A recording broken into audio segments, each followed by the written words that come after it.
नमस्कार साथियों। देखिए साथियों, अपनी यूनिट 2 जारी है और इसमें अधिगम आपका पूर्ण हो चुका है।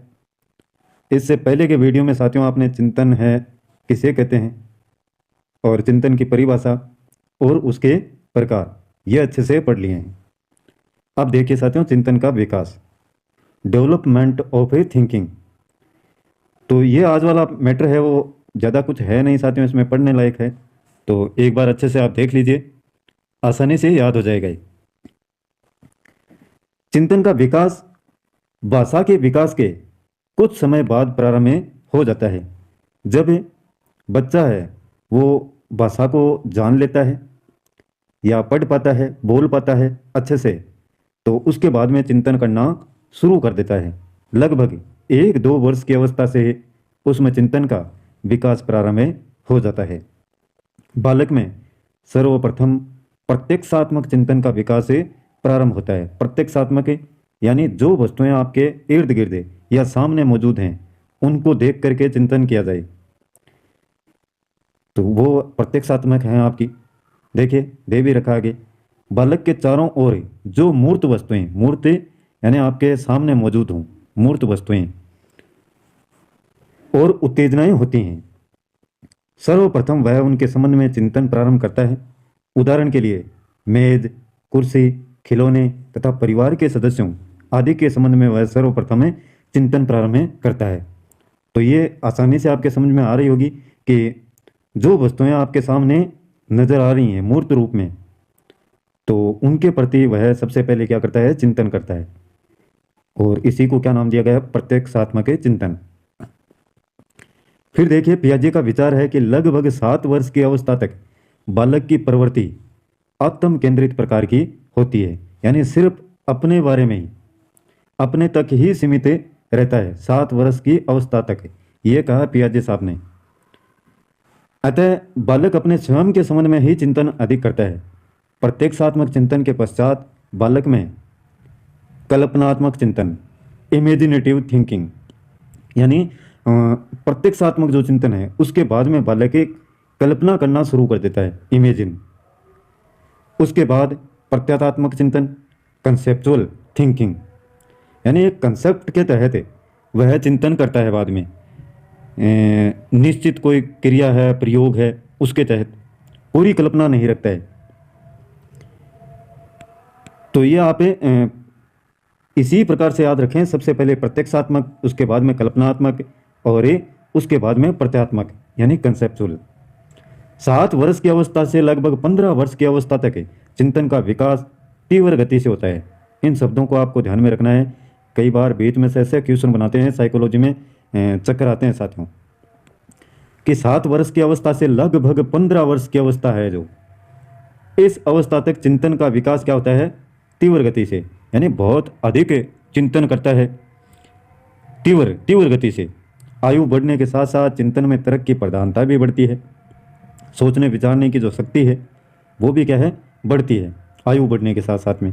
और बालक में तार्किक चिंतन का विकास हो जाता है। जब तर्क करेगा, सोचने समझने की शक्ति है वो बढ़ेगी, तो वह क्या है, तार्किक चिंतन का विकास हो जाएगा इससे बालक में। तो ये साधारण सी बातें हैं साथियों, इनको क्रम से बस थोड़ा सा ध्यान में रखें। लगभग 7 वर्ष की अवस्था में क्या रहते हैं, आत्म केंद्रित है, फिर कल्पनात्मक है, प्रत्यात्मक है, ये सभी आपको क्रम से ध्यान में रखना है। ये इंपॉर्टेंट है। देखिए चिंतन या कल्पना में अंतर। साथियों चिंतन में तर्क की प्रधानता होती है। चिंतन में क्या होता है, तर्क होता है ज़्यादा, जबकि कल्पना में तर्क का अभाव होता है। समस्या में तर्क की सहायता से सूक्ष्म पहलुओं को जाना जाता है। जब आप चिंतन करते हैं साथियों, तो किसी भी वस्तु के बारे में तर्क की सहायता से सूक्ष्म पहलुओं को जाना जाता है।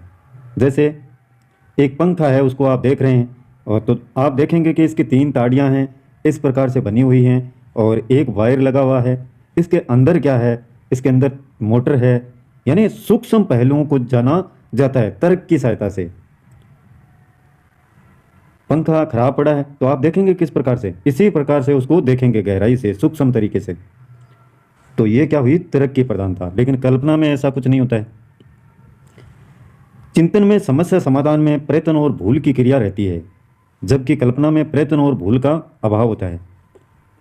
जब कोई समस्या होती है साथियों, उसका समाधान आप करते हैं तो प्रयत्न आप उसके प्रति क्या करते हैं, उस समाधान तक समाधान निकालने के लिए अनेक प्रकार से प्रयत्न करते हैं। और कुछ चीज़ें इस प्रकार की हैं जो भूल भी जाते हैं, आप नहीं भी कर पाते हैं, याद नहीं रहता है। इस प्रकार की क्रियाएं भी चिंतन में देखने को मिलती हैं, लेकिन कल्पना में ऐसा कुछ नहीं है। चिंतन वास्तविकता से संबंधित होता है, परंतु कल्पना का संबंध वास्तविकता से हो भी सकता है और नहीं भी। साथियों, चिंतन जब भी करते हैं तो आपके सामने क्या आती है, समस्या आती है। और कल्पना करते हैं तो उसका संबंध वास्तविकता से या हो भी सकता है और नहीं भी। चिंतन की प्रक्रिया लक्ष्य से निर्देशित होती है। जब भी व्यक्ति के सामने कोई समस्या आती है तब वह उसके समाधान के लिए प्रयत्नशील हो जाता है और चिंतन प्रारंभ कर देता है। कल्पना करते समय हमारे सामने कोई खास समस्या या लक्ष्य नहीं होता है। आप कई बार हवाई जहाज में सफ़र करना शुरू कर देते हैं। भाई कल्पना है, किसी भी तरीके से आप कर सकते हैं कि अभी तो मैं ट्रेन में जा रहा हूँ, अभी मैं बाग बगीचे में घूम रहा हूँ। मन को विचलित करना, अब विचलित कैसे भी कर सकते हैं आप, तो कोरी कल्पना कहते हैं ना, कोरी कल्पना करता है वो। तो ये है। और चिंतन में आपको उस समस्या के हल की तरफ जाना होगा। एक लक्ष्य होता है कि इसको सुधारना है, अच्छा बनाना है। इसके लक्ष्य तक अपनी पहुंच किस प्रकार से बना सकते हैं, वो देखना होता है। तो ये अंतर है। नहीं समझ में आए तो कमेंट अवश्य ही कीजिएगा। मैं समझता हूँ बहुत ही साधारण सी बातें हैं, इसलिए ज़्यादा समझाने की आवश्यकता नहीं है। चिंतन के साधन देखिए, संप्रत्यय विचार यानी कंसेप्ट। अब ये नाम है जो संप्रत्यय है साथियों, ये बार बार आएंगे। प्रतिबिंब, बिंब, प्रतिमा, इनको आपको समझना है। ये समझने वाली बातें हैं। ये चिंतन के साधन हैं साथियों सारे। संप्रत्यय का चिंतन में अत्यधिक महत्व है। संप्रत्यय क्या है, एक सामान्य विचार है। संप्रत्यय का मतलब है सामान्य विचार यानी कंसेप्ट। संप्रत्यय निर्माण या सामान्यकरण से हमारे चिंतन में कम समय लगता है। विचारों की प्रधानता होगी, विचार अच्छे होंगे आपके। सुनियोजित तरीके से बने हुए विचार क्या है, चिंतन में आपकी सहायता करेंगे। संप्रत्यय से किसी वस्तु या घटना के बारे में चिंतन करने में तेजी आती है विचारों के माध्यम से। अब देखिए साथियों, प्रतिबिंब, बिंब या प्रतिमा या इमेज पूर्व अनुभूतियों की अस्पष्ट रूप से पुनरुत्पत्ति को ही प्रतिबिंब की संज्ञा व्यक्तिगत अनुभव, वस्तुएं, दृश्य एवं प्रतिमाएं ऐसे मानसिक तस्वीरें हैं जिन्हें अनुभव किया जा सकता है। यह सभी चिंतन में सहयोगी हैं। अस्पष्ट रूप से पुनरुत्पत्ति क्या समझते हैं साथियों? जैसे साथियों, एक विद्यालय है, आप घर बैठे हैं लेकिन विद्यालय के बारे में सोच रहे हैं कि इतने इसमें कमरे हैं। ठीक है, आप सोच तो रहे हैं उन्हें कक्षा के बारे में, कि विद्यालय में जो कक्षा लगी हुई है उसके बारे में सोच रहे हैं। लेकिन साथियों, उसके साथ साथ में आपको जो वहाँ के पेड़ पौधे हैं, नल है, टंकी है, बाथरूम है, वो भी दिखाई देते हैं। किस रूप में? अस्पष्ट रूप में। तो पूर्व अनुभूतियों की अस्पष्ट रूप से पुनरुत्पत्ति को ही प्रतिबिंब की संज्ञा दी गई है। इमेज, तस्वीरें आपके सामने आती हैं, चाहे स्पष्ट हों या नहीं हों, अस्पष्ट रूप से कहा है यहाँ पर। अब आगे देखिए, प्रतीक, चिन्ह, संकेत, सिंबल, साइन, चिन्ह या प्रतीक वास्तविक वस्तुओं, क्रियाओं एवं अनुभवों का प्रतिस्थापन है। साथियों, जब चिंतन करते हैं तो आपके सामने बहुत सारे साइन हैं, सिंबल हैं, वो सामने आते हैं। तो ये भी क्या है, इसके चिंतन के साधन में सम्मिलित है। जैसे आपके दे रखे हैं, शब्द है, प्रतीक है, संख्या, ध्वज, चिन्ह आदि सम्मिलित हैं। इनसे भी चिंतन में सहयोग मिलता है। किसी भी संख्या के बारे में सोचते हैं तो उसका संकेत चिन्ह आपके सामने आता है। जैसे 2 लिखा, ध्वज है, किस प्रकार से बना हुआ है, कितने रंगों में है, तो उसकी इमेज आपके सामने आती है। तो ये चिंतन में क्या करते हैं, सहायता करते हैं आपकी। अब देखिए भाषा, लैंग्वेज। भाषा केवल पारस्परिक संबंध बनाने का ही साधन नहीं बल्कि चिंतन का भी साधन है। इसमें शब्द होते हैं जो प्रतीकात्मक होते हैं, प्रतीकात्मक प्रतीकों के रूप में।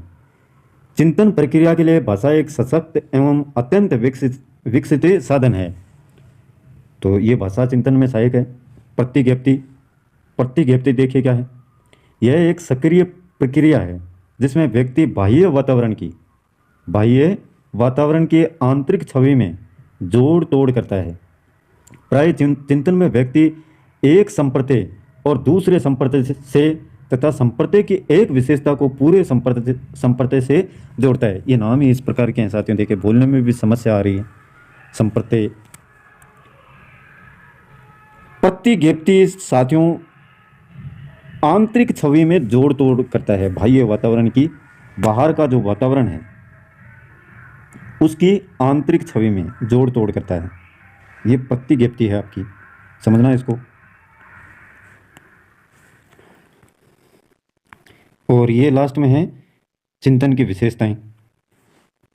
चिंतन में मानसिक प्रक्रिया निहित होती है। चिंतन के लिए किसी न किसी प्रकार की समस्या का होना आवश्यक है। यह आप सभी को पता है। चिंतन का प्रारंभ ही किससे है? समस्या से। जब तक कोई समस्या नहीं होगी चिंतन भी नहीं होगा। तो यह विशेषता है। स्थूल से सूक्ष्म की ओर। सबसे पहले मैंने आपको उदाहरण बताया कि आपको पंखा दिखाई देगा। समस्या क्या? पंखा खराब है। तो पंखे की पूरी तस्वीर आपके सामने होगी। और फिर आप सूक्ष्म की तरफ, गहराई की तरफ जाएंगे। उसके मोटर को देखेंगे, उसका तार कहीं से कटा पटा तो नहीं है, उसको देखेंगे। तो चिंतन क्या होता है? स्थूल से सूक्ष्म की ओर। स्थूल का मतलब होता है बड़ा और सूक्ष्म का मतलब छोटा। चिंतन में विश्लेषण तथा संश्लेषण की महत्वपूर्ण भूमिका रहती है। अब इनको समझना जरूरी है। विश्लेषण का मतलब होता है अलग होना, अलग होना। और संश्लेषण का मतलब है जोड़ना, जो अलग अलग हैं उनको जोड़ना। तो अलग होने की और जोड़ने की महत्वपूर्ण भूमिका किसमें है? चिंतन में। जैसे साथियों पंखे का ही वही उदाहरण चलता है, अपने एक ही चलाते हैं। पंखा आपके लिए समस्या है। अब उसके पार्ट्स को अलग अलग भागों में आप डिवाइड करेंगे तो वो तो क्या है? आपका विश्लेषण। जब उसकी समस्या का समाधान करने की आवश्यकता आपको पड़ेगी तो आप क्या करेंगे? उसके पार्ट्स को अलग अलग करेंगे। और संश्लेषण यानी फिर वह समस्या का समाधान हो जाएगा तो उसको क्या करेंगे? जोड़ेंगे। तो चिंतन में यह भी महत्वपूर्ण भूमिका रहती है। चिंतन तो आपको करना ही पड़ेगा साथियों। जब खोलेंगे उसको पंखे को तो अलग अलग कैसे करें? क्या करेंगे आप? चिंतन करेंगे। फिर उसको वापस जोड़ेंगे तो भी कौन सा स्क्रू कहाँ पर लगाना है, किस तार को कहाँ पर जोड़ना है, तो ये क्या है? चिंतन है। ये उदाहरण आप कितने भी मान सकते हैं साथियों, कहीं से भी, किसी भी चीज में। लेकिन मैंने एक उदाहरण दिया है आपको। चिंतन को सामान्यतः ध्यान, रुचि, अभिप्रेरणा, संप्रत्यय, सामाजिक वातावरण, बुद्धि, व्यक्तित्व, भाषा आदि प्रभावित करते हैं साथियों। ध्यान प्रॉपर तरीके से नहीं रखा जाएगा साथियों तो चिंतन आपका अच्छा नहीं होगा। सही प्रकार से आप चिंतन नहीं कर पाएंगे। जब तक आपकी रुचि नहीं होगी आप चिंतन नहीं कर पाएंगे। अभिप्रेरणा, कई कई समस्याएं इतनी बड़ी होती हैं साथियों, उसमें व्यक्ति हार जाता है जब तक उसको बाहर से अभिप्रेरणा या मोटिवेशन नहीं दिया जाए। संप्रत्यय, आपके विचारों में एक जैसे ताकत होनी चाहिए साथियों। मतलब आपके जो विचार हैं उनमें ताकत होनी चाहिए, अच्छे होने चाहिए, जो उस लक्ष्य की तरफ ले जाने वाले होने चाहिए। बहुत सारे आप बातें समझ सकते हैं एक ही शब्द से। देखिए सामाजिक वातावरण, समाज का जो वातावरण है वो भी चिंतन में बहुत है। अगर उचित नहीं है तो चिंतन सही प्रकार से आप नहीं कर सकते। बुद्धि भी होनी चाहिए। अब बुद्धि ही नहीं है तो क्या चिंतन करेगा फिर? व्यक्तित्व, व्यक्ति में जो गुण हैं, उसके दोष हैं, वो भी चिंतन में सहयोग करते हैं। भाषा, भाषा की पकड़ जिसकी अच्छी होती है वह तर्क करने में सक्षम रहता है। और तर्क की प्रधानता किस में होती है? चिंतन करने में। तो ये हैं। और इसके बाद में देखिए चिंतन का शैक्षिक महत्व है। ये थोड़ा सा ब्लैक वाला कम दिखता होगा आपको। चिंतन की शैक्षिक महत्व है। देखिए चिंतन का, चिंतन तर्क की उच्चावस्था है, उच्चतम, जो निश्चित और क्रमबद्ध होने के साथ ही वास्तविक होता है। यथार्थवादी चिंतन व्यक्ति को समाधान तक ले जाता है। यथार्थवादी चिंतन आपको पढ़ाया था अच्छे से, यानी जिसमें रियलिटी हो। जिसमें क्या हो? रियलिटी। याद आया होगा कुछ? तो व्यक्ति को समाधान तक ले जाता है, वास्तविक होता है। चिंतन के द्वारा एक विशेष प्रकार की बुद्धि पैदा होती है जिसे कृत्रिम बुद्धि कहते हैं। इसके द्वारा मनुष्य में बौद्धिक क्षमताओं का विकास होता है। जब साथियों आप किसी चीज का किसी समस्या का समाधान करते हैं तो जो बुद्धि होती है, जो अनुभव होते हैं आपके पास में, उनका उपयोग करते हैं, आप इस्तेमाल करते हैं। लेकिन जब इस समस्या का समाधान आप करेंगे तो और भी बहुत कुछ सीखने को मिलेगा और उससे आपका क्या है, ज्ञान बढ़ेगा, बुद्धि बढ़ेगी। उसको कहते हैं कृत्रिम बुद्धि। बुद्धि क्षमताओं का विकास होगा इससे। चिंतन की मानसिक प्रक्रिया सभी प्राणियों में पाई जाती है जिससे प्राणी सदैव लक्ष्य की ओर उन्मुख होता है। चिंतन की मानसिक प्रक्रिया सभी प्राणियों में पाई जाती है। समझ में आया होगा ये, जिससे सदैव लक्ष्य की ओर ही जाता है। दिमाग का जब सही तरीके से इस्तेमाल करेगा। चिंतन प्रक्रिया संपत्तियों के विकास पर बल देती है, विचारों के विकास पर, विचारों को अच्छे बनाने पर, जो मनुष्य को विकसित करने में सहयोगी हैं। बालकों की जिज्ञासा शक्ति को जागृत करके उनमें ध्यान तथा रुचि का विकास करके, प्रेरणा प्रदान करके, दायित्व सौंप कर, वाद विवाद के अवसर प्रदान करके तथा उनमें रटन स्मरण की आदत को दूर करके ही बालकों की चिंतन शक्ति का विकास किया जा सकता है। तो ये समझने वाली बातें हैं, आसानी से आपके बहुत ही आसान शब्दों में लिखा हुआ है। देखिए, बालकों की जिज्ञासा शक्ति, जानने की जो शक्ति है, उसको जागृत करके उसमें क्या है, चिंतन को बढ़ाया जा सकता है।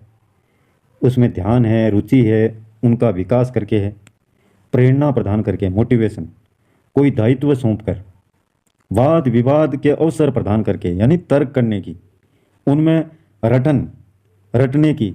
जब किसी वस्तु को आप किसी वस्तु, या मान लीजिए आपका सिलेबस ही मान लीजिए, उसको रटते हैं आप, तो भी क्या है, चिंतन करना पड़ेगा आपको। स्मरण की, याद करने की आदत को दूर करके ही बालकों की चिंतन शक्ति का विकास किया जा सकता है। इनमें क्या है, जो रटने वाली, स्मरण करने की ये बातें हैं, इनको दूर करके, ना कि अपना के। रटना देखिए अच्छा नहीं होता है, स्मरण करने की आदत को दूर करके ही। तो ये थोड़ा सा समझने लायक है। देखिए, यहाँ पर प्रेरणा प्रदान करके, दायित्व सौंप कर, वाद विवाद के अवसर प्रदान करके तथा उसमें रटन स्मरण की आदत को दूर करके ही बालकों की चिंतन शक्ति का विकास किया जा सकता है। जैसे किसी वस्तु के बारे में साथियों, रटना तो देखिए अच्छी बात नहीं होती है, नहीं रटना चाहिए, लेकिन स्मरण की जो बार बार उसको ध्यान में लाते हैं, वो सही है, वो चिंतन शक्ति के विकास में भागीदार होता है। और रुचि भी है, ध्यान है, जिज्ञासा शक्ति है, प्रेरणा है, दायित्व सौंप कर, वाद विवाद के अवसर। तो ये साधारण सी बातें हैं साथियों। यह आपका टॉपिक है, चिंतन का शैक्षिक महत्व है, और इसके बाद में और भी दे रखा है इसमें, वो पढ़ेंगे नेक्स्ट वीडियो में। चिंतन की विशेषताएं आज जानी, शैक्षिक महत्व है, और ये साधारण से हैं। देखिए, चिंतन के साधन हैं और चिंतन व कल्पना में अंतर, और ये आपका चिंतन का विकास। तो ये इतनी चीज़ें पढ़ी हैं, दोबारा से आपका रिवाइज भी हो गया इतने में। कोई भी बात इसमें से साथियों समझ में ना आए, थोड़ा सा जल्दी बढ़ाया है। जल्दी इसलिए क्योंकि अपने को सिलेबस भी कवर करना है। ये यूनिट हो जाए, उसके बाद में और भी 4 यूनिट बाकी हैं।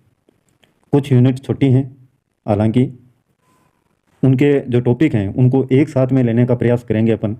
आगे थोड़ी वीडियो लंबे ज़रूर बनेंगे, लेकिन आपका सिलेबस बहुत शीघ्रता के साथ में करवाने का प्रयास रहेगा। इसलिए थोड़ा सपोर्ट आप भी करें, क्योंकि मैं प्रत्येक वर्ड को समझाऊंगा साथियों।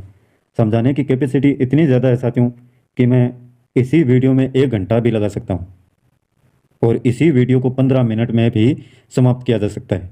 यह आपको भी पता है। तो जितना हो सके स्पीड से चलने का प्रयास करें। जहाँ तक जो भी समझ में नहीं आए पार्ट, उसी को आप कमेंट में लिखें कि सर ये यहाँ से क्या होगा, तो कमेंट में उसी में आपको लिख के समझा दिया जाएगा अच्छे से। तो वीडियो को लाइक कीजिएगा साथियों। आज के लिए बस इतना ही। कल फिर मिलते हैं एक नए वीडियो, नए टॉपिक और नई जानकारी के साथ में। तब तक के लिए